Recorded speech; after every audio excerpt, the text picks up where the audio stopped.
This is Hollywood. Matías Bombal with you, and Universal Pictures brings us a sort of modern version of the frat house classic Animal House entitled simply Neighbors. In actuality, it more closely resembles a movie also called Neighbors with John Belushi from 1981, which had a very similar plot. In this movie, Mac and Kelly, played by Seth Rogen and Rose Byrne, and their baby have a fraternity move in next door to them, whose president is Teddy Sanders, played by Zac Efron. As you may imagine, things spiral down to too much partying and very little sleep, even after this most initially pleasant meeting. I'm Teddy, this is Pete. And who's this little lady? Stella. Stella, That's yeah. so cute. Best name ever. Are you kidding? She's a little flirt. Oh, like her mom, I bet. Cool. Anyway, if you could maybe just sometimes... Keep it down. All right. Well, hey man, if you guys ever need anything or we get too noisy, just talk to me or talk to Pete. We'll take care of it. Same with us. I mean, we get pretty loud over there. Yeah, we're Game of busy. Thrones, we get loud. When Khaleesi comes on, I'm like, oh! Yeah, it's crazy.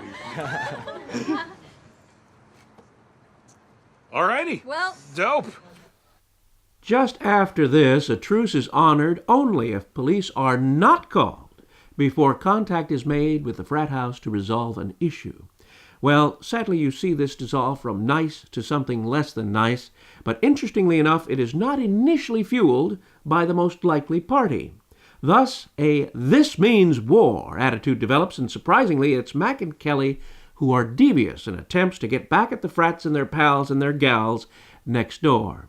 After several volleys back and forth with plenty of typical expected frat house frolics, parties, hazing, and more, we see that it is Teddy, the part played by Efron, who, even in his ensconced brodom, has developed a sort of ethical behavior and sense of values that are what he believes in and feels he must hold true.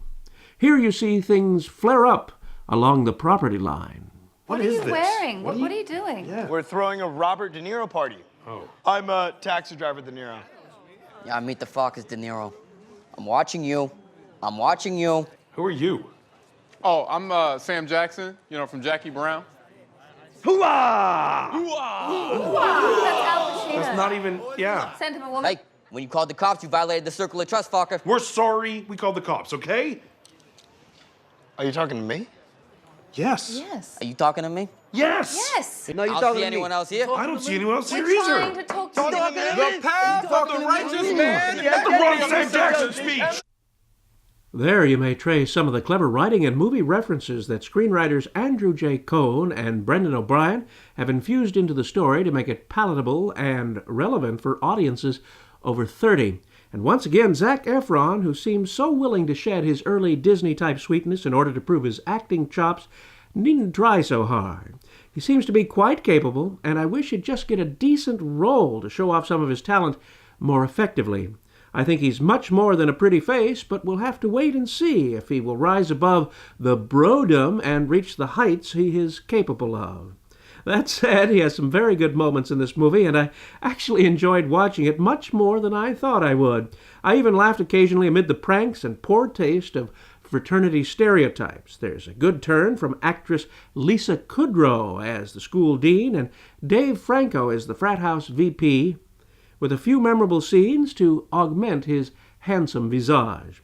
Seth Rogen seems a little too gung-ho in his scenes with the frats, including a wacky dance-off with Efron, but is more likable in his domestic screen life at home with Miss Byrne.